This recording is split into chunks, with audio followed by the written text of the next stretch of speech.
भाइयों बहनों नमस्कार। All India anganwadi news channel में आपका स्वागत है। चैनल से जुड़ने के लिए नीचे दिख रहे रेड कलर के सब्सक्राइब बटन पर आपको सबसे पहले क्लिक करना है। फिर साइड में एक नोटिफिकेशन बेल यानी घंटी बन के आएगी, उस पर जब आप दबाएंगे तो 3 घंटी आपको दिखेंगी, जिनमें सबसे ऊपर आल वाली घंटी आप लोगों को दबा लेनी है। आंगनबाड़ी सेविका सहायिका मिनी बहनों, आज शाम की सच्ची खबरों में आप सभी का स्वागत है। बढ़ते हैं खबरों की तरफ। आपको बता दें कि आज क्या क्या बड़ी खबरें इस वीडियो में लगी हैं, ध्यान पूर्वक सुनिएगा। बहुत सारी जानकारी है। सबसे पहले तो आप एक ये फोटो देख सकते हैं और इस फोटो के बारे में हमारे पास मैसेज भेजा है उमेश चंद्र मौर्य भाई जी, जो उत्तर प्रदेश के देवरिया जिले से आते हैं। भाई ने एक मैसेज फॉरवर्ड करके भेजा है। ये छोटी सी बच्ची है, चौकी बैतालपुर थाना गौरी बाजार पर भटकते हुए आई है, जो अपना स्कूल का नाम भूमि यादव तथा घर का नाम जो है यहाँ पर बता रही है और यादव बता रही है। इस तरह से फर्स्ट जो है इंप्रेशन स्कूल में पढ़ती है और यह अपने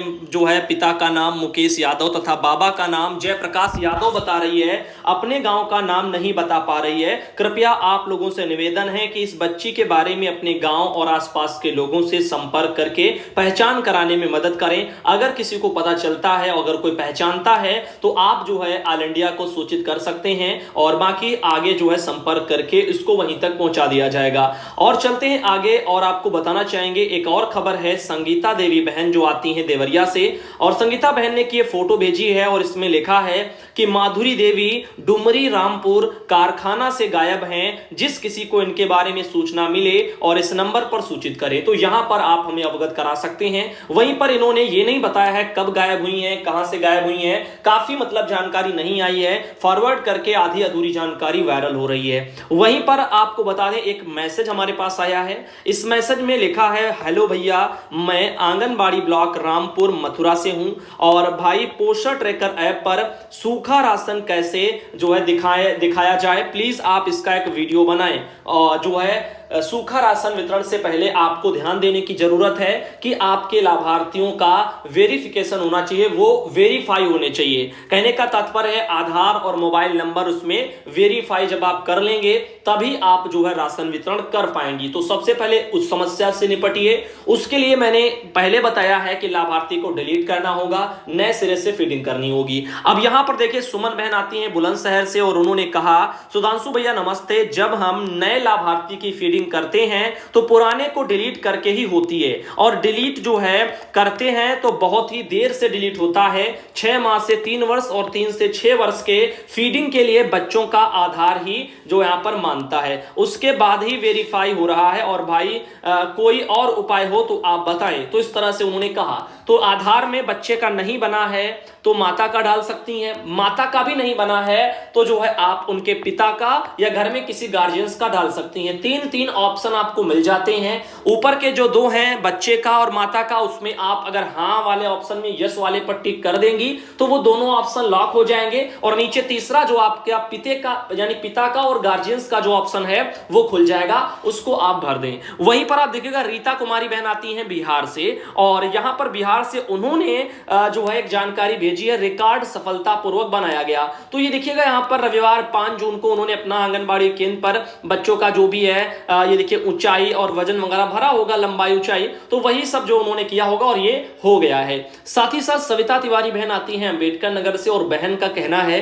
कि 6 माह से 3 साल के बच्चों को बिना डिलीट किए हुए आधार वेरीफाई नहीं हो सकता है। डिलीट करके जो है तब यहां पर गार्जियंस का या फिर माता का आधार डालने पर वेरीफाई होगा। भैया मैं सविता तिवारी अंबेडकर नगर से। तो अब यहां पे आप सब लोग जो है ध्यान देना कि पिछले वाले को जब आप डिलीट करेंगी फिर नए सिरे से जब आप फीडिंग करेंगी उसी तरह से बाद में ही जो आप उनको वहां पर वेरीफाई कर पाएंगी, अन्यथा नहीं होगा। तो पहले डिलीट करना है, बाद में फीडिंग करना है और फिर आप उसको वेरीफाई करना हो जाएगा। सुमन बघेल बहन आती है डिंडोरी से और उन्होंने अपने वहां से कुछ फोटो भेजी हैं। विश्व पर्यावरण दिवस पर 5 जून को उन्होंने अपने वहां पेड़ लगाया है, जिसके बारे में उन्होंने ये फोटो भेजी है। आपको हम फोटो दिखाना चाहेंगे, फोटो आप देख लीजिएगा।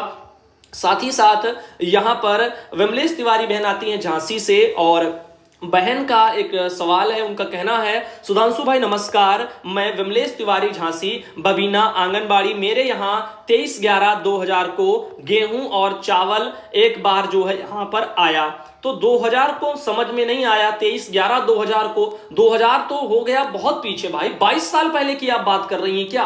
तो पहली बात तो डेट सही लिखें, आपने जो लिख के डेट भेजी है वो गलत है, तो हम इस हिसाब से आपको क्या सलाह दें? इनका कहना है कि यहां पर कोटेदार से कई बार पूछा, मुख्य सेविका सभी को जो गेहूं और चावल ना मिलने से जानकारी दी, कोटेदार बहुत ही गलत तरीके से बात करते हैं।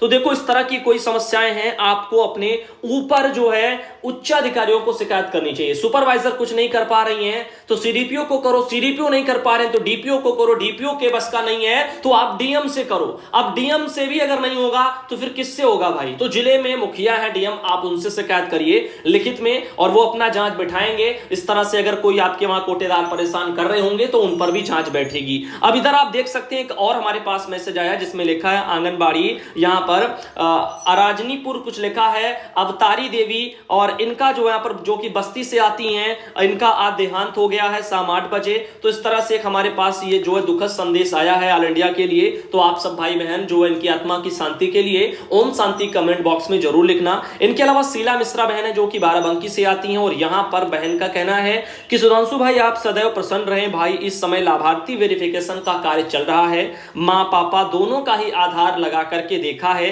वेरीफाई नहीं हो रहा है, क्या करूं शीला मिश्रा? देखो मैंने कहा आप अगर जो है वैसे करेंगी तो नहीं होगा, कहने का मतलब है बिना डिलीट किए नए सिरे से फीडिंग अगर नहीं करेंगी तो नहीं होगा, पुराने में कुछ नहीं हो सकता, यह बात का आप ध्यान दीजिएगा। चाहे आप प्रोफाइल अपडेट करो चाहे कुछ भी करो, वो नहीं बदलने वाला, आपको नए सिरे से फीडिंग करनी पड़ेगी। तो उसके लिए पुराने वाले को डिलीट करना होगा, नए सिरे से फीड करो, हो जाएगा। इकट्ठे सारे एक साथ डिलीट मत करो, पहले एक करो उसको जो डिलीट करो फिर फीड करो, हो जाए अच्छी बात, एक एक करके करो, कहने का तात्पर्य है। साथ ही साथ चलते हैं आगे और भी आपको जानकारियां देते हैं। कुछ जानकारी यहां पर है जो जैसा कि आप यहां पे देख पा रहे हैं, एक यहां पर मैसेज आया है, सरोजा जो मौर्य बहन है प्रयागराज से आती हैं, इन्होंने कहा कि हम लोगों को ये साड़ी वगैरह मिली है प्रयागराज में। तो इस तरह से काफी जनपदों में साड़ी का वितरण जो है हो चुका है और जो क्वालिटी है इस साड़ी की वो बहुत ही खराब है, ये जग जाहिर है और हर एक बहन को पता है, जिनके भी हाथ पर ये साड़ियां गई हैं उनको कपड़ा छू करके ही पता चल जाता। जैसे झंडे बनाए जाते हैं ना झंडे,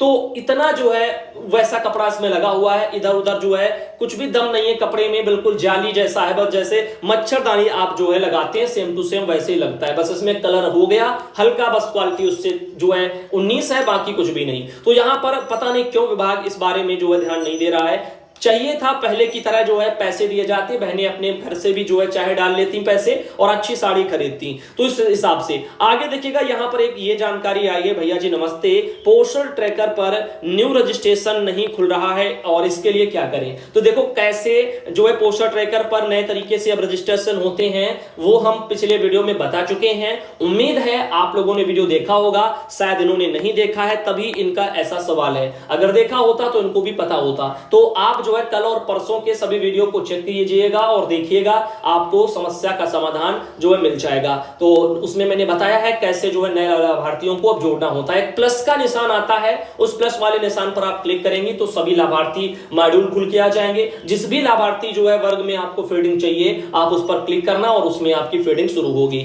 इधर बात करते हैं, लक्ष्मी देवी बहन आती है रामपुर से और इनका यहां पर कहना है, अमृत विचार में किए सार संक्षेप में जो है खबर निकली है, आंगनबाड़ी सुपरवाइजर व जो है आंगनबाड़ी सुपरवाइजर पर सहायिकाओं से वसूली का आरोप लगाया गया है। मसवासी से खबर है, स्वार शहरी क्षेत्र की आंगनबाड़ी सहायिका ने अपनी सुपरवाइजर पर सुविधा शुल्क की मांग करने का आरोप लगाया है। पीड़ित सहायिका ने जिलाधिकारी को पत्र भेज करके सुपरवाइजर द्वारा किए जा रहे शोषण से निजात दिलाने की मांग की है। गौरतलब हो कि जो है क्षेत्र में जो है आंगनबाड़ी विभाग में भ्रष्टाचार चरम सीमा पर पहुंच गया है। जो बताते हैं कि प्रति एक जो है आंगनबाड़ी केंद्र को दिए जाने वाले पोषाहार पर सुपरवाइजर द्वारा निर्धारित सुविधा शुल्क लिया जाता है। हालांकि पोषाहार वितरण के दौरान सुविधा शुल्क वसूल जाने का प्रकरण तो काफी लंबे समय से चला आ रहा है, लेकिन अब तो सुपरवाइजर द्वारा ऑनलाइन काम तथा अपनी भागादौड़ी के लिए भी अतिरिक्त शुल्क की मांग की जाने लगी है। आंगनबाड़ी कार्यकर्ता सहायिकाओं में सुपरवाइजर द्वारा किए जा रहे अनैतिक शोषण के प्रति भारी रोष पनप रहा है। क्षेत्र के उपनगर मसवासी की आंगनबाड़ी सहायिका बसंती देवी जो एक गरीब विधवा महिला है, जिन्होंने बताया है कि शहरी क्षेत्रों की सुपरवाइजर उषा बंसल ने जो यहाँ पर बुबरा स्थित आंगनबाड़ी कार्यकर्ती के घर आयोजित बैठक में कार्यकर्ती को 1000 रुपया तथा सहायिका को 300 रुपया प्रति माह देने का फरमान जारी किया। सुपरवाइजर द्वारा अवैध जो है सुविधा शुल्क वसूली के लिए जारी किया गया फरमान क्षेत्र में चर्चाओं का विषय बना हुआ है। इस मामले में पीड़ित ने जिलाधिकारी को पत्र लिख करके कार्रवाई की मांग की है। तो आगे की कार्रवाई जिलाधिकारी महोदय करेंगे, जांच करेंगे, जो भी होगा दोषी पर कार्रवाई भी होगी। तो यहाँ पर ऑल इंडिया भी मांग करता है कि जल्द से जल्द जो इस मामले पर जो है सुनवाई हो। लक्ष्मी देवी बहन आती है रामपुर से, उनकी एक समस्या थी। सरोज सिंह बहन आती है गाजियाबाद से और उन्होंने अपने वहां से की फोटो भेजी है। और ये सुमन बहन आती है जसपुर उत्तराखंड से, वहां से उन्होंने फोटो भेजी है। जैसा कि आप देख रहे हैं उत्तराखंड में बहनों को काफी दिक्कतों का सामना करना पड़ रहा होगा, क्योंकि यहां पर गवर्नमेंट टीएचआर के साथ में अंडे भी दे रही है। अब अंडे इनका रख रखाव करना और इनका वितरण करना काफी मुसीबत भरा है बहुत सी बहनों के लिए। जो भी अंडे नहीं छूती हैं, नहीं खाती हैं, उनके लिए ये मुसीबत है। और वैसे भी केंद्रों पर अगर अंडे मान लीजिएगा टूट जाए, फूट जाए, या बिल्ली से भी बचाओ, बहुत कुछ करना पड़ता है, तो उसमें भी जो है नुकसान ही नुकसान होता है। और अगर टूट जाए तो बदबू भी आती है। तो पता नहीं गवर्नमेंट इससे बेटर बहुत से ऑप्शन है, उनको फॉलो करना चाहिए था। बच्चों को ये अंडे की जो है यहाँ पर चीजें ये काफी लोगों के हिसाब से ठीक नहीं है। खैर, यूपी में शुक्र मनाइए योगी बाबा जब तक है तब तक ये आपको अंडे वंडे नहीं मिलेंगे। बिहार में तो आपने देखा था कि वहां पर तो बिरयानी की भी बातें चल रही हैं, फिलहाल अभी उसकी मंजूरी नहीं मिली है। चर्चाओं का विषय बिरयानी एक बार बिहार में बन चुकी है, हो सकता है आने वाले समय में ये दी जाए, लेकिन मैं फिर कह रहा हूं ये गलत होगा बच्चों के लिए। और क्योंकि छोटे बच्चे हैं, अब आपको पता होना चाहिए बिरयानी खाने से काफी जो है उनके लीवर को भी दिक्कत होगी। तो यहां पर देखिएगा ये बहन है जिनका नाम है निर्जा पटेल, इटावा से आती है और यहां पर उन्होंने योग वगैरह किया है और उसके बारे में एक फोटो भेजी है। अब इनके अलावा अगर हम बात करें, यहां पर एक ये बहन आती है अनीता यादव जो कि रामपुर से आती हैं, और इनके अलावा ये आती है माया देवी जो कि सीतापुर से आती हैं। साथ ही एक ये बहन है सुखदेवी जो कि महाराजगंज से आती हैं, और ये सुधा सिद्धार्थ नगर से आती हैं। ये है रुक्मेश्वरी जो अयोध्या से आती हैं, और ये है मुन्नी जो कि शाहजहांपुर से आती हैं। ये है माया जो कि कौशाम्बी से आती है, और लास्ट में ये है कुसुम पांडे जो गाजीपुर से आती हैं। तो आज जो है शाम का वीडियो ऑल इंडिया यहीं तक रखेगा। सुबह के वीडियो में आप सब भाई बहनों को हम फिर मिलेंगे।